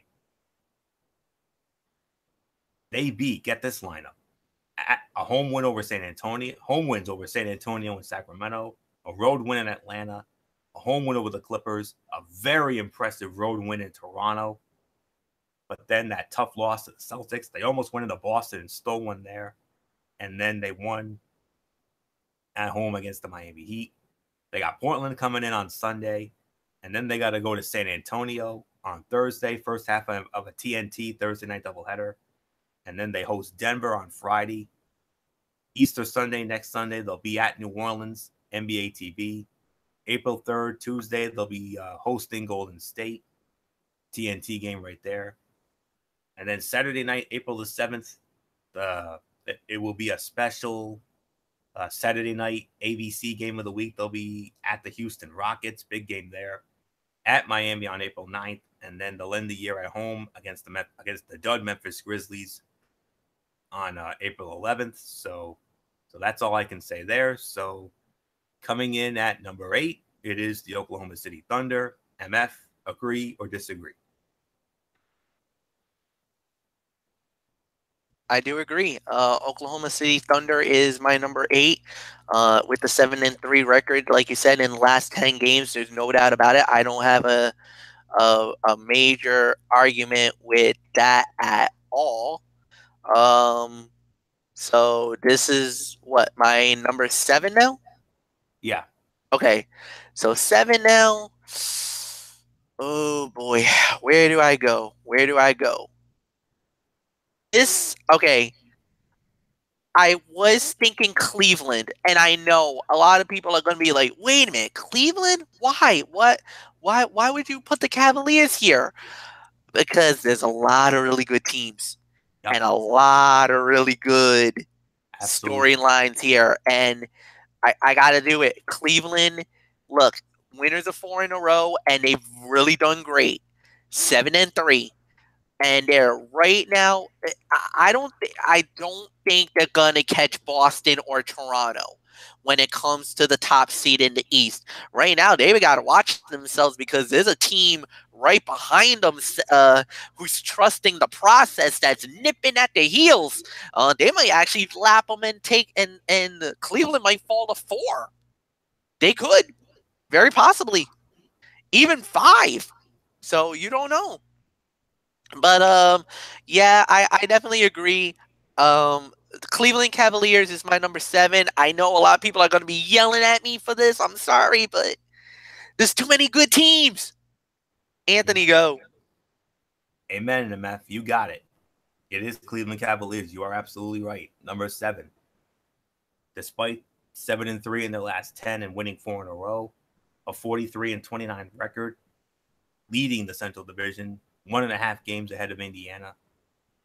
They're 5th in field goal percentage and points scored. They're 7th in 3-point shooting. but their only Achilles heel is the rebounding. They got to work on that. They're 23rd in rebounding.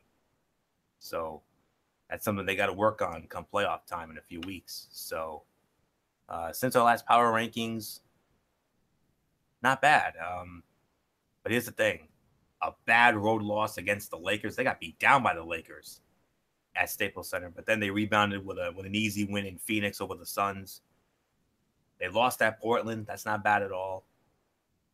They barely got by the Chicago Bulls last Saturday night in Chicago.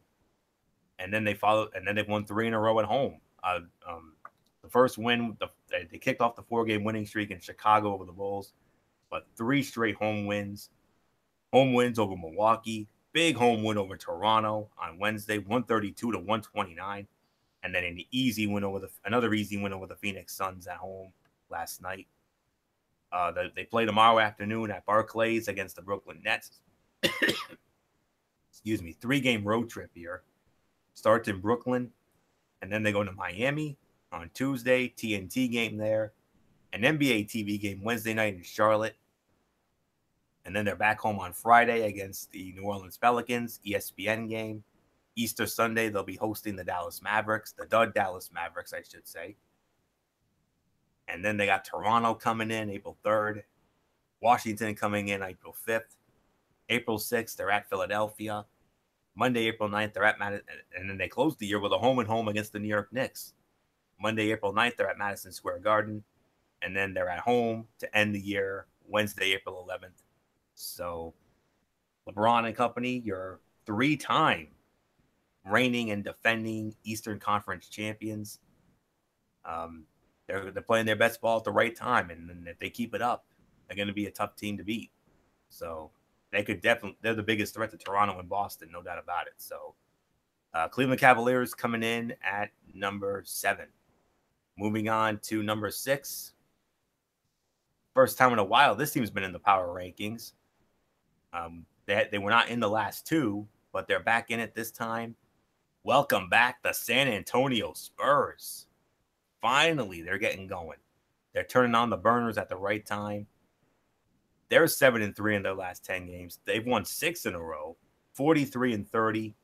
They're obviously not going to catch the Houston Rockets in the Southwest Division. Houston's already locked up that division.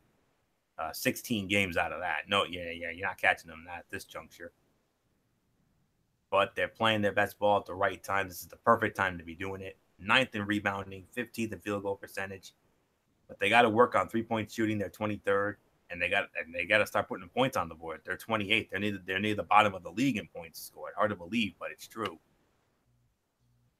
Since our last power rankings, road losses at Oklahoma City and Houston.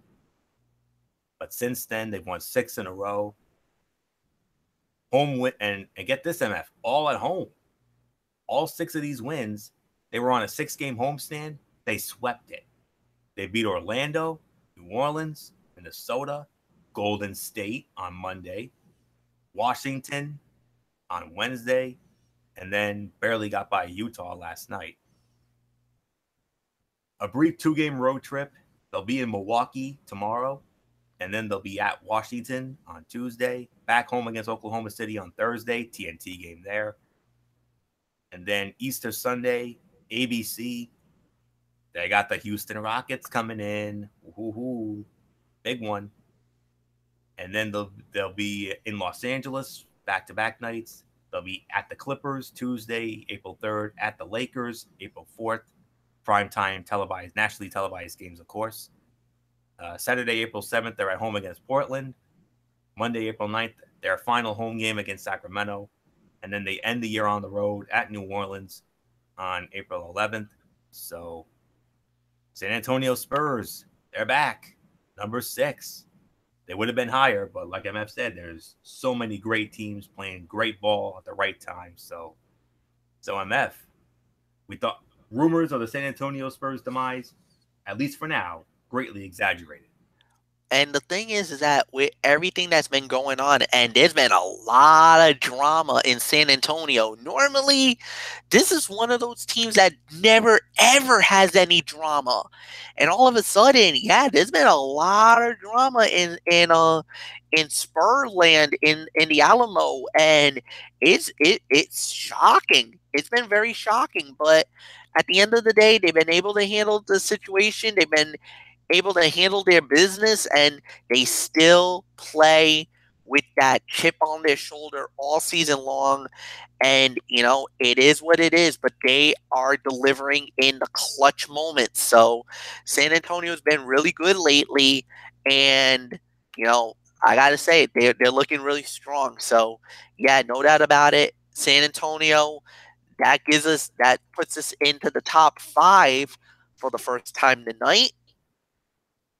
And all right, normally we would never do this, but their record in the last 10 is 8-2. Hmm? Their overall record is 44-28. The reason why they're number 5 is they're losers of 2 in a row, but that's not a major indemnity to us because they played so good in the last few games. They were red hot, but because of the fact that they dropped the last 2, this drops them down to 5. I'm talking about the Portland Trailblazers, ladies and gentlemen, and that's the team I got.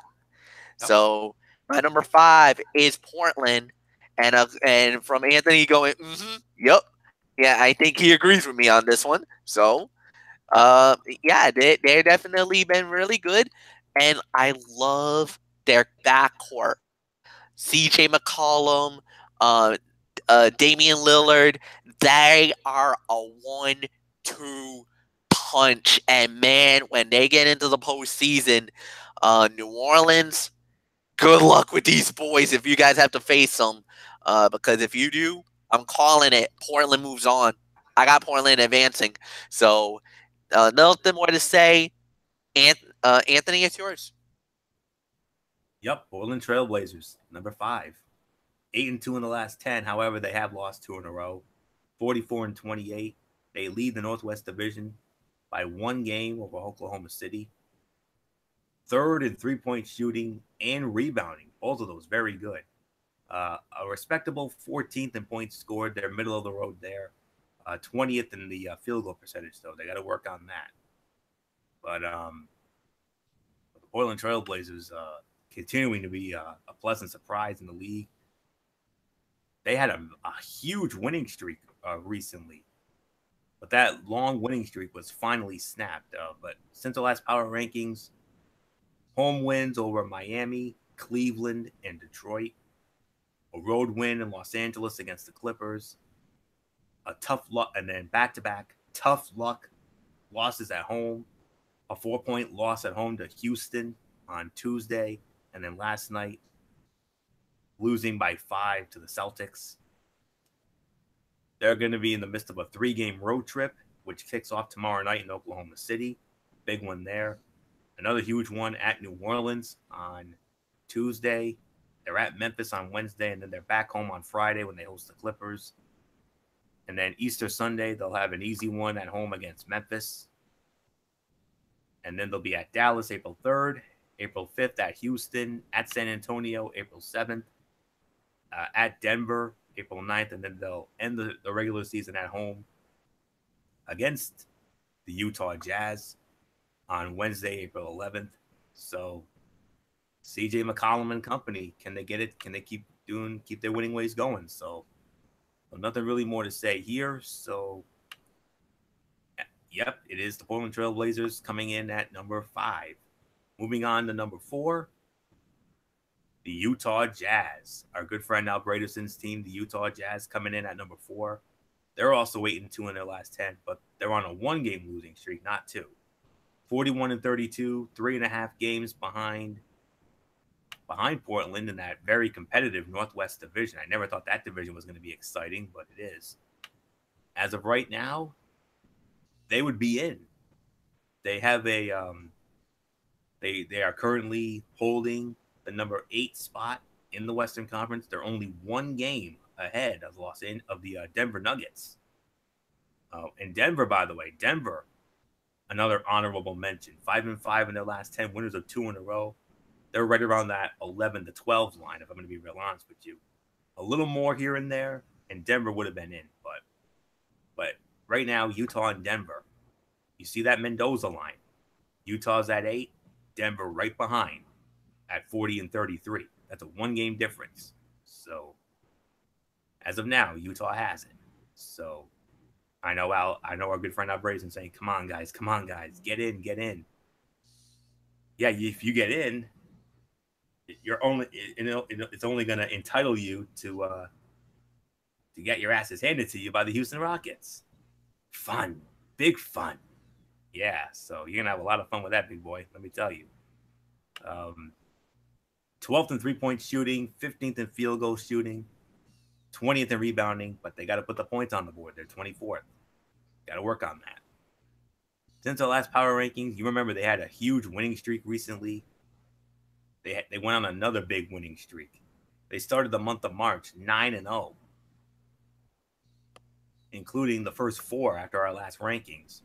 A road win in New Orleans. They pounded the Pelicans 116-99, and then easy wins at home over Detroit, Phoenix, and Sacramento. And then they lost on Tuesday to the dud Atlanta Hawks at home. Unacceptable. Barely got by Dallas in Dallas, and then losing at San Antonio last night. Huge one tonight. They're going to Golden State against the Golden State Warriors. That's a big one. NBA TV. Wednesday, they're back at home against the Boston Celtics. ESPN game there. Memphis comes in on Friday. Easter Sunday, they'll be at Minnesota. April 3rd, they're going to be hosting the Lakers. And the Clippers are coming in on April 5th. WrestleMania Sunday, they'll be at Staples Center against the Lakers. Their home finale against the Golden State Warriors, April 10th, and then they'll end the year at Portland on April 11th. That might have division implications. You don't know. So with that being said, number 4 goes to our good friend Al Bradison's team, the Utah Jazz. MF, I'm sure you agree with that. I absolutely do. Yes, Utah is my number 4. They definitely earned the right to be where they're at right now. So we got nothing more to say. We're just gonna go into the top 3. My number 3, very simple. The team that right now has the best record in the Eastern Conference, the Toronto Raptors. They've already wrapped up. They've clinched at least a playoff spot. They haven't officially won their division yet, but I do believe within due time, maybe in about a week or so, I probably would say that they should be able to clinch their division, and then maybe they get the top seed in the East too. They're about 4.5 up on Boston. So barring some kind of major catastrophe, maybe they get it all. So we'll wait and see what happens. So nothing more to say, but my number 3, and I do believe this will be an agreement as well, it is right now the number 1 team in the Eastern Conference, the Toronto Raptors. Yep, Toronto Raptors, 54-19, the best record in the Eastern Conference, 8-2 in their last 10 games as well, but they're on a 1-game winning streak.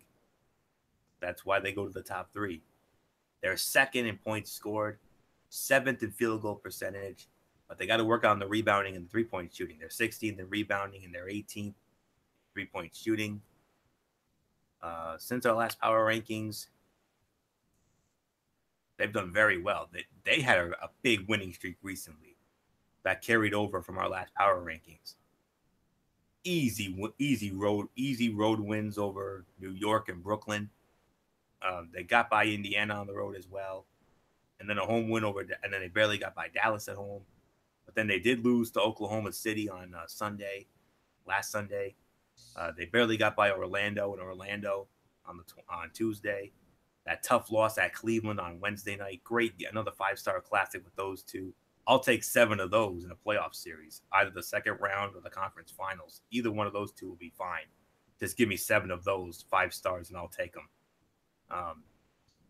I'm hoping Toronto and Cleveland get together in the postseason. If they do, it'll go down as one of the greatest playoff series ever. And then they barely got by Brooklyn at home last night. Clippers coming in tomorrow, and then they got Denver coming in on Tuesday, and then that huge game next Saturday night at the TD Garden against the Celtics, NBA TV. That's a big one right there. Tuesday, April 3rd, they'll be at another huge one. They're going to be going to Cleveland against the Cavs, big one. And then Boston coming in on the 4th. Those 3 games will determine if Toronto is ready for prime time. I think they are, but we'll have to. But they got to prove it to us first. Indiana coming in April 6th. They'll be playing on WrestleMania Sunday as well. They got the Orlando Magic coming in. That's an NBA TV game. I don't know why, for the life of me. Orlando's terrible. That'll be their home finale. And then they close the season with 2 road games against Detroit, in Detroit, and then at Miami to end it. So right now, I'm going to be real honest with you. I think the Toronto Raptors are the team to beat in the Eastern Conference. I've got this team going to the NBA Finals. I really do. I think this is the year they're going to get over the hump. And they'll finally get to the finals. I don't think they're going to win it. I think the team that I've got coming out of the West right now, I think they're going to win it for the first time in over 20 years, so in nearly a quarter century. So we'll see how that goes. So right now, they're number 3 in the rankings, the Toronto Raptors. Number 2, can you believe this? Trust the process. I saw the shirt. The beautiful Kristen Ledlow. Oof. Beautiful.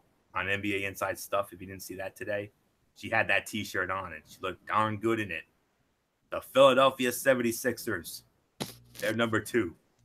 8-2 in their last 10 games. Went also 8-2 in their last 10 games. There's like 3 or 4 teams that are 8-2 in their last 10. But here's the caveat. They're winners of 6 in a row. They're 42-30, 11.5 out of the division. Right now, if the season were to end today, they would have, I believe they would have home court advantage in the first round. Yes, they would. Against the Indiana Pacers. That'd be an interesting series. They're 1 game, but they're actually 1 game behind Cleveland for that number 3 spot. Do you imagine if they finished in the top 3, let alone top 4? Can you imagine what a story that would be? They're looking to be in the postseason for the first time since 2012 when they upset our then favorite team, the Chicago Bulls. Of course, that's no longer the case. Of course, you know how MF and I feel about them nowadays. Philly leads the league in rebounding. They're the best rebounding team in the league. And they're number 10. They're 10th in the other major statistical categories. Field goal percentage, 10th. 3-point shooting, 10th. Points scored, 10th. But they're number 1 when it comes to the rebounding. That's huge. Since our last power rankings, an easy road win in Brooklyn. The only blemish was a tough luck loss at home to Indiana, 101-98 on the 13th. But other than that, they haven't lost. Road win at New York. Home wins over Brooklyn, Charlotte, and Memphis. An easy road win in Orlando Thursday. And then they had a nice win tonight. They beat Minnesota at home tonight. That's a big one, 120-108. Very impressive. They got Denver coming in on Monday. They got New York coming in on Wednesday. They're at Atlanta on Friday. Easter Sunday, they'll be playing at Charlotte on NBA TV, an Easter afternoon matinee. Brooklyn coming in on April 3rd. And then they'll be at Detroit April 4th. Home to Cleveland Friday, April 6th. Yes, they'll be playing on WrestleMania Sunday as well. They got Dallas coming in. Another game that I don't understand why it's an NBA TV game. Nobody wants to see that because Dallas is awful. And then they're at Atlanta April 10th. And then they end the year at home against Milwaukee on April 11th. So this is a dark horse team, friends. Let me tell you. I know it's all about Toronto, Boston, and Cleveland, and rightfully so. But watch out for this team. I could see this team being one of those surprise teams that comes in out of nowhere and shocks the world. So watch out for Philly. They will give anybody fits. They'll give Indiana fits in the first round if it comes down to it. And if they get by them, they'll probably end up playing most likely Toronto. Even though I don't think they can beat Toronto, they're going to push Toronto to the limit, no doubt about it. But I think Toronto will ultimately come out of it. Because I still think Toronto's going to the finals. That's all I can say there. So, but for right now, number 2, Philadelphia 76ers. MF, is it just me, or do we have a dark horse in the East? Not only that, but I think they finally got a team. Philly, you've been waiting, you've been praying, you've been everything about the 76ers, and you're just like, when are they going to turn it up? When because everybody's been saying, trust the process, trust the process, trust the process, trust the process. When is this team going to represent? When are they going to show up? When are they going to start playing great? They're doing it now. Philly, you got a squad. You finally took the time, and that's the thing. What was the one thing that Joel Embiid has been saying since day one? Trust the process. That's what they've been preaching. That's what they've been saying. Just trust the process. Let us give you an opportunity. If you guys like what you see, then great. And that's the thing. They finally have been trusting the process, and it's coming up great. They're looking stronger. They're looking better.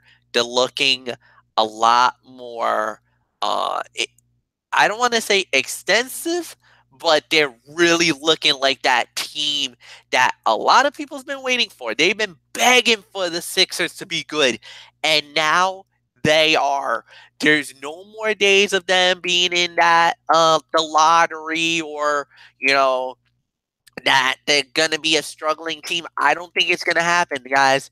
They're looking like they are a playoff team, and not only that, but can they put it all together and become that squad to become, one of those top tier teams? We'll wait and see what happens, but they're looking really good. They're looking strong. They're looking powerful, man. And Philly, if they keep this up, man, they're gonna sneak under the radar, man. And let me tell you, they got Indiana in the first round. I think they can beat the Pacers. But that second round, man, that's gonna be a tough one, because then you got like you said, it's Toronto. So we'll see what happens, but they're looking good. Nothing more to say. Number 2 is definitely the Philadelphia 76ers. Number 1, well, only just the team with the best record in the league, and right now the Southwest Division champion, number 1 in the Western Conference, and the best record in all of the NBA at 59-14. They're gonna get 60 wins. Right now they're on pace. Right now, if they win out, they're gonna have a 66-14 record when it's all said and done. I'm talking about the Houston Rockets. They got James Harden, who I believe should be the MVP of the league this year. 9-1 in the last 10 games, winners of 8 in a row. What else is there to say about this team that I haven't said about them? They've been unbelievable. Just, I'm going to say it, man. If Golden State, if they can't get their injuries erected and aligned and everything else, I think you said it, Anthony. Rockets are meant to be in the NBA Finals this year. They look like that team that could make the finals. Can they win it all? That's another question for another day, because of the fact that if Boston's healthy, if Cleveland's healthy, and Toronto's healthy, I don't know. I can't really say that the Rockets win it all, but they are good enough to at least make it to the finals. So my team to go to the NBA Finals coming out of the West is Houston, but I just can't. I just can't say world champion. Not yet. Not yet. But number 1 in the rankings, the Houston Rockets. Houston's number 1. MF, I got to correct you. If they win out, they will not be 66-14. They'll be 68-14. Remember, it's an 82-game season, not an 80-game season. So, I stand corrected. Okay, so 68 it would be. Yes, if they win out. We'll get into that in a minute. They're second in points scored. They're 12th in three-point shooting, 13th in field goal percentage, 18th in rebounding. I could see why MF would have concerns about them going all the way. But I think they have what it takes to go all the way. I really do. So since our last power rankings, all they've done is win. They haven't lost a game. Their last loss came when we did our last power rankings 2 weeks ago. When they lost at the Toronto Raptors. You remember they had that long winning streak snapped? I believe it was a 17-game winning streak or something. And they're already halfway to another 17-game winning streak. Goodness gracious. They've won, it is 8 in a row now. And they've beaten, get this lineup, at Dallas, at home against San Antonio and the Clippers, at New Orleans, at Minnesota, at Portland, home to Detroit, and home to New Orleans. So there's your lineup. Tonight, they'll be hosting the Atlanta Hawks. And then they got the Chicago Bulls coming in on Tuesday. Phoenix Suns coming in on Friday. Easter Sunday, that huge game against the San Antonio Spurs in San Antonio. The ABC Sunday afternoon matinee. Yeah, that's going to be a fun one on Easter Sunday. Happy Easter indeed. And then they got the Washington, and then they got a 3-game homestand. April 3rd, they host Washington. April 5th, they host Portland.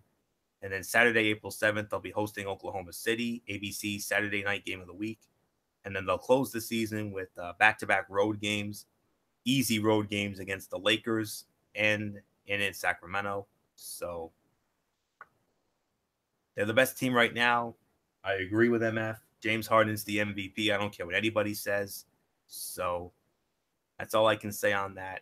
And if I'm going to be real honest with you, I think Mike D'Antoni should be in the running for Coach of the Year, if not the Coach of the Year. Mike D'Antoni, give it up. I mean, he had a great team in Phoenix a number of years ago, you remember? But they came up short. And that's probably why MF has doubts about them winning it all. But I think they can win it all. But the thing is, Golden State is still there. I know they're battling injuries, but I got this. I still have Golden State nipping at me in the pit of my stomach. I still feel it with Golden State. And then in the East, whoever represents the East in the final, whether it's Toronto, Boston, Cleveland, or maybe even Philly, the dark horse. So we'll see. Only time will tell. That's months away. That's about 2 to 3 months from now. So we'll find out what happens. So, but for right now, for the second straight NBA power rankings, they are number one with a bullet, the Houston Rockets. No question about it. On pace to win their first title in 23 years. 1995, the last time they did it, when they had those back-to-back championships, 94-95. The great Rudy Tomjanovich, the coach, of course, Hakeem Olajuwon, Vernon Maxwell, Clyde Drexler. You know the drill. So that's it. So that'll do it for this. So we want to thank you all so very much for tuning into this very special Saturday night edition of Strictly Sports. We want to thank you all very much for tuning in. We're going to do our quick shout outs here. So MF, come on in, give us your quick shout outs, and then I'll do mine, and then I'll set up the future content. All right. First off, I want to say thank you to all the great fans out there for making the show as incredible as it is. You guys are the best fans in the world. Shout outs to the super fans and everybody who's the super fans. You guys know who you guys are. To the guys in the junior high and high school days, you guys know who you guys are. 2184 crew, love you guys to death. And that is basically it for me. So everybody have a great evening. Hug the hand pounds. I'm out. Anthony, take it home. Yeah, we'll do it, Matt. Of course, special shout out to all of our tremendous fans and viewers out there who continue to make our shows as over as they are. We appreciate it as always. Best fans in the world. Special shout out to the First Lady of the Wrestling Forum, Dee Dee Woodson, along with Kevin Woodson and the Woodson family. Dee Dee will not be with us for this upcoming week of our wrestling shows, Ridiculously Raw and the Cerebral Smack Talk. She will be back for WrestleMania week, so that's a very big deal. I'm glad we're going to have her for that. Let me see. Matt Ward, Jason Hicksonbar, Daniel Luttrell from the UK, who just recently celebrated a birthday. So a very happy birthday to Daniel Luttrell. That about it. Our other first ladies, Kaiser Butler, Megan Silva, and Lexi Calloway. Our other crew members, Tommy Souza, Eric Carrier, Jimmy Alden, Al Braderson, and Rob Parsons. And of course, the man himself, Derek Ferreira, Bullet Club Soldier 445. And an extra special shout out to Michael Bullock. I mean, our colleague, our third man, the Special Olympics super plunge, 24 straight hours. I don't know how in the world he does it, but give him credit. I give him all the credit in the world. I mean, that's soldier up right there. You know, that's been my motto, my mantra for the last several months now, ever since I came up with it. Michael Bullock, just like the Bucknell men's basketball team got my soldier up of the week honor last week, Michael Bullock gets it this week. No doubt about it. That's soldier up at its finest right there. So major big ups and kudos to Michael Bullock, and I'm hopeful that we'll have him back. We'll have him back with us on Monday night for Ridiculously Raw. So no doubt about it. Of course, all of our personalities, you know, from 6, 10, and 12, and all of our personalities and friends from ESPN, FS1, NHL Network, MLB Network, NFL Network, and NBA TV. Chantel McKay from the Golf Channel, Lindsay McCormick and Status Terrell. My friends from the Road Show, Will Gilbert, Brittany Kirby, Michaela Johnson, the former co-host Megan Mooney, Mary Larson, and of course, last but not least, my wonderful church family and friends over at Oasis of Grace Ministries for 64 Silver Spring Street in Providence. If you need a church home, check them out. Exit 25 off Route 95. Sunday morning at 9, Bible study, 10 a.m. a little after Sunday service. Wednesday night at 7, Bible study, other events going on. So, yep, and my dear friend Jacqueline is doing very well in Italy right now. I mean, she's I've seen a lot of posts about that all over her social media recently. She's doing very well over there. I wish her and her team over there are very continued blessings and continued love and support from here. So she'll be there a few more days. So wishing her all the continued best. So that's it. So Monday night, of course, we got Ridiculously Raw. John Cena one-on-one with Kane. Will we see The Undertaker? I don't know. Will we get the match? We'll find out. Second to last Raw before WrestleMania. My God, it's approaching, man. It's approaching 2 weeks already. Whoa, 2 weeks away from WrestleMania. Oh, my goodness. The excitement is at an all-time high, no doubt about it. So that'll be Monday night, Ridiculously Raw. Of course, I'll also give you my Tony's take on 205 Live and Impact Wrestling.